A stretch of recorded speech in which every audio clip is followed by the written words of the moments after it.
Hello, everyone. My name is Matteo, and I'm the CEO of 8 Sleep. And I'm Alex, CMO. as you can guess from my accent, I'm Italian, but we're based here in New York. So today we want to tell you our story about crowdfunding. We launched on Indiegogo a couple of years ago. So I'll make a brief introduction about the company itself, and then we can dig into our crowdfunding experience. So 8 Sleep develops technology products that help you sleep better. That is our mission. We have 2 products right now. The 8 Smart Cover, it was our first product, is a cover that you can place onto any mattress to make it smart. And then around 5 months ago, we launched our second product that is the 8 Smart Mattress. It's a mattress in the box, but it comes with technology. The 8 Smart Cover is right now on sales at $399. It works with any mattress you might have. It doesn't change the comfort. It just makes it smart. While instead, our own mattress has a special comfort developed through all the data we collect. We are collecting right now around 300,000 of nights of sleep per month.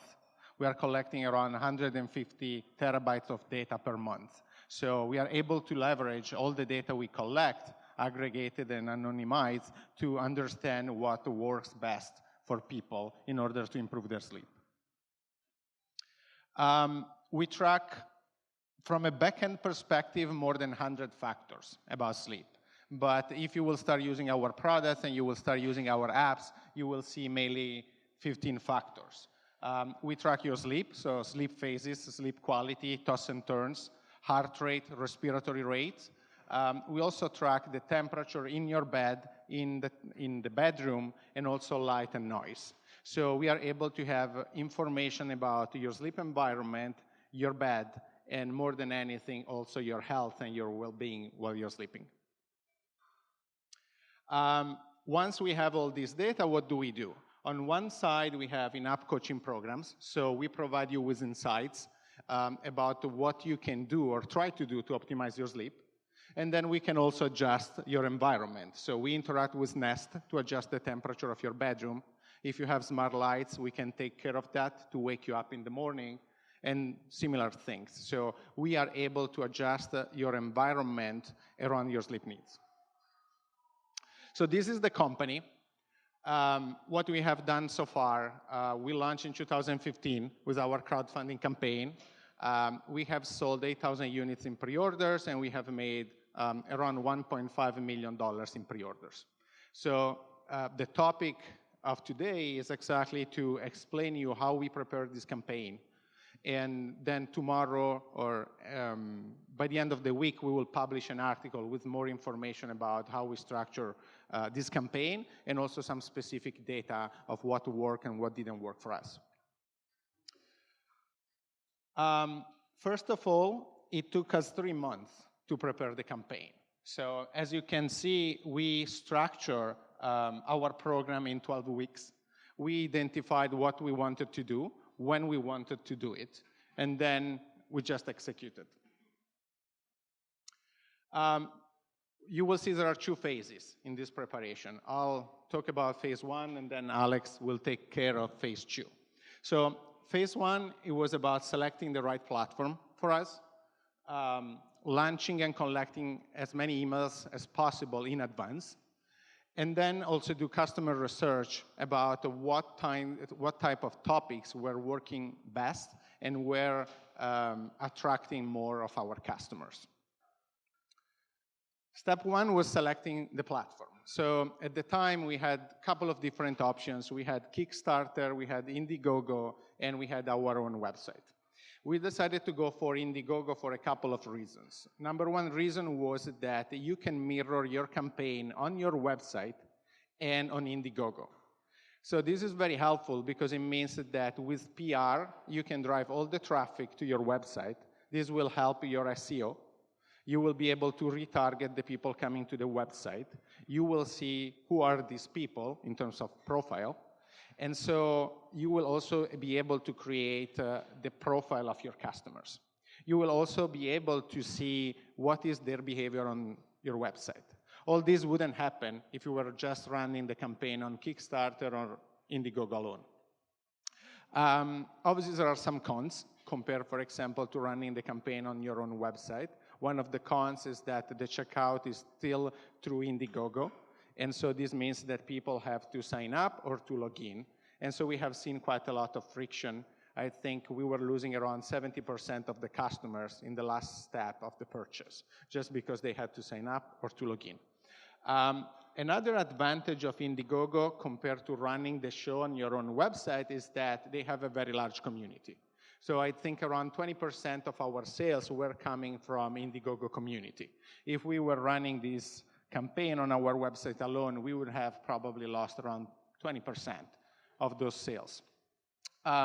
You could argue that Kickstarter has a larger community, which is definitely true, but as I said, it wouldn't let you mirror the campaign on your own website, and so you will lose a lot of advantages. So it took us a couple of weeks. We spoke with Kickstarter, we spoke with Indiegogo, and at the end, we decided to go for this option. Here is another thing we did. So for around 2 months before launching, we started testing different landing pages. The landing pages, as you can see, they were not saying what we were doing. But through this exercise, we were able to collect around 10,000 emails.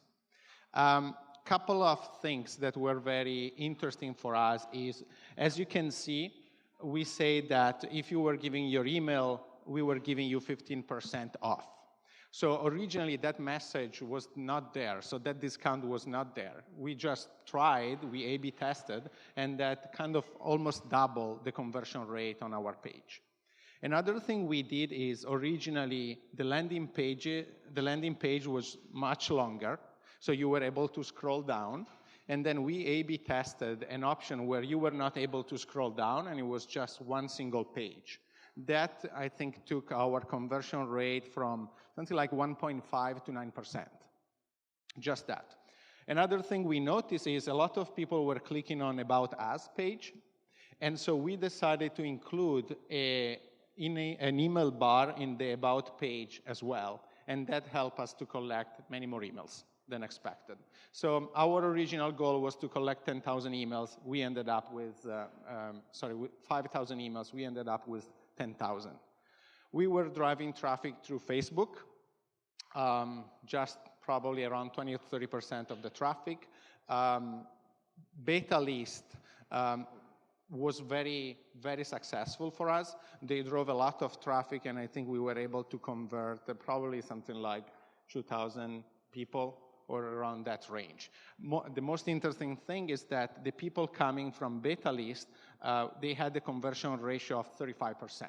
So 35% of the people that landed on our website from beta list subscribed. The last step of phase 1 is to really try to understand what is relevant for your customers. So we kept testing different messages. So we ran a bunch of surveys, I think probably 20, 30 surveys with Google and Amazon Mechanical Turk. And we try to understand what are the major pain points for people while they sleep. And then we redesign the copy of our website and our campaign around those points.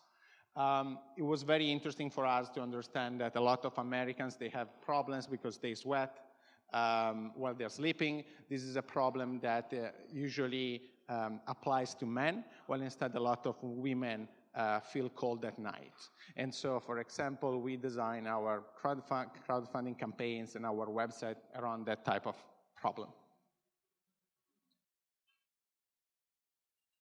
Yeah, so then the phase after that was all about preparing. So we grabbed the knowledge of everything Matteo described, what we tested on Facebook, what we tested with the landing pages, and all the customer research, and we started preparing the campaign. And this is where we spent most of the time, and a lot of the research kept running through this phase as well. So we never stopped. So the first part was about creating our assets. So everyone has heard about video being super important for crowdfunding, and it was definitely one of the best investments we did. So our video, by the end of our campaign, had tens of thousands of views because you embed that into your campaign page. So every single view that you get there just elevates your video on YouTube itself. For the video, we spent a lot of time writing the script. So if you're planning on doing crowdfunding, you've never produced any type of assets, like especially a video, I highly recommend you focus first on the script and forget about the rest, because what you're saying is more important than how you're saying it. So it's not about how much you spend or how fancy you make it. It's more about really getting the message across. So we would literally just spend nights and nights there and get as many eyeballs as possible reading it and getting feedback. So from our press team, from our video team, just even the engineers, we just wanted everyone to give us feedback to make sure it was clear. And then we worked with a production firm and tried to spend as little as possible, as every startup will do, and just make it as nice as we could. So that was about video. And then for photo, our product had a little bit of challenges to be showcased because it was just a cover. So when we would fold the cover, and it was at that time just a prototype, it wouldn't look really nice. So we had to invest a little bit more than we would have wanted to get the product across nicely. We were very concerned of putting a photo where people would think we were crowdfunding a mattress, because at that time we were not. So that was a really big concern. We thought, how do we show you that this product is just an add-on? Because again, the message is very important. It has to be very clear. And then we went through, how do we design the page? So we all have seen the pages in crowdfunding, whether it's on Kickstarter or Indiegogo or any other platform, where brands spend a lot of time really designing it and making it easy to read, because people are going to scroll through it really, really fast. So this was just me with my basic design skills, because we were not going to spend money on doing it, but we tried to make it as colorful as possible, separate all the sections, and made as many images as possible, because unfortunately, especially at that time, Indiegogo didn't have a lot of HTML editing, so it was just very bland. So we leveraged images, and we grabbed stills from our video to just showcase the product in a lifestyle environment. And then came a couple of parts that are really important in this phase. After we had gathered all of those emails that Matteo described, we had to email these people in our list, right? So we had the 10,000 emails we had gathered from email collection in our landing page, but then we also had our personal networks. So it is highly worth it that you spend the time to export all of your connections. And what we did is, from all of the founders and the people in the team, everyone exported their own lists, and every single contact got categorized. We spent a lot of hours doing that, but to date, it's still a very valuable categorization we did. Every one of us decided who was a friends and family, who was considered just part of our network, who was an investor. We just labeled everyone, because then every message that we sent was, in a way, personalized based on the group you belonged.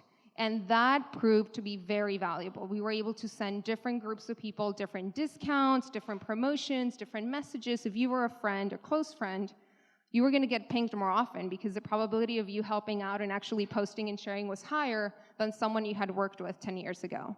So for our emails, this is just one of the examples, but in the article Matteo mentioned, we'll be sharing more. We didn't know what to write, to be honest. We were like, okay, how long do we make it? How short do we make it? We looked at what other people had out there. So we Googled, we found some articles of like Harry's or like some other companies that they had shared their own knowledge, and we just kind of took what they had done and put our own twist into it, and it worked really well. Email had a really high conversion rate for us throughout the whole campaign, and what we did is we pinged people like a month before we launched, and then again 3 days before we launched, then the day before, and then the day of. So we kind of kept you in the loop, and we told you what was coming and if we needed your help. PR was another really, really big channel for us. What we did with PR is we had this new product, right? We had this innovation that no one knew what it was. No one had ever tested anything like it. So we decided to work with a press team, because we were a really small team that could really just knock it out of the park. And what they suggested is, why don't we let journalists try your product? And at that time, the company was based in San Francisco. So we said, okay, let's take the trip, just the founders. We came to New York. We set up a small place that had a bedroom where journalists could stop by and test the product. So the press team just did the work.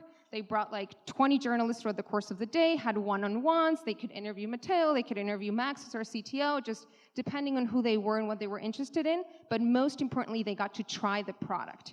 So to date, if you go on TechCrunch and you search for us with the former company name, you'll find the interview that Anthony Ha did to Matteo. And he's like sitting on the bed and the lights go off in the nest. And like there's the whole environment of what the product provides. And that was very valuable because without having those videos of those journalists sharing to the world what the product does, probably you wouldn't have had the same impact. So with press, we did that preview before we launched. And then we did that right when the campaign ended as well. And we got, I believe, close to 300 press hits throughout the course of the campaign. So that was a really important channel for us to just kind of keep working on. And we kept them updated as we hit our milestones as well. Thunderclap is another interesting tool that we found that we used for social. It's almost like reach a higher number of people through social. I don't know if you've ever used it. It's mostly used by nonprofits, but we decided to leverage it and just got our friends to support us and got over 700,000 people in reach on social. And the last part is something that we always recommend to companies is to do a checklist for the day of launch. You're gonna be super busy, you're not gonna know what to do, the team is gonna be unorganized, there's gonna be too much happening.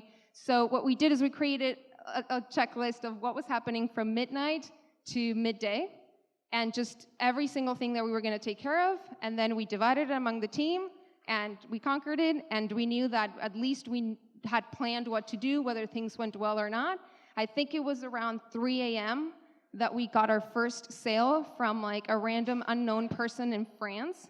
And when that happened, we were like, wow, okay, it's real, and just the adrenaline kicks in, and everyone's excited, and you just keep going. So if you're planning on doing crowdfunding, have any questions we can help with, feel free to reach out, ask us any questions. Matteo's email is right here. You can email us there, and if you are looking for a bed or interested in our technology, we're offering an exclusive discount for the FirstMark community with code FirstMark on our website for $200 off our mattress. So anytime, it's gonna be there forever. But if you have any questions, feel free to connect with us here. Thank you.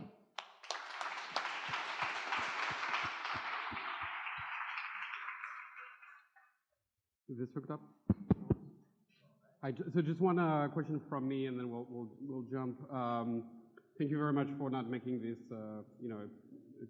a product pitch. It was appreciated, but tell us a little bit about what the product actually does. So you track sleep, and then what data do I get? Do you make recommendations of what I should be doing? And yeah. So you control your bed through an app. There is one page that is called Last Night, where you can see all the details of last night.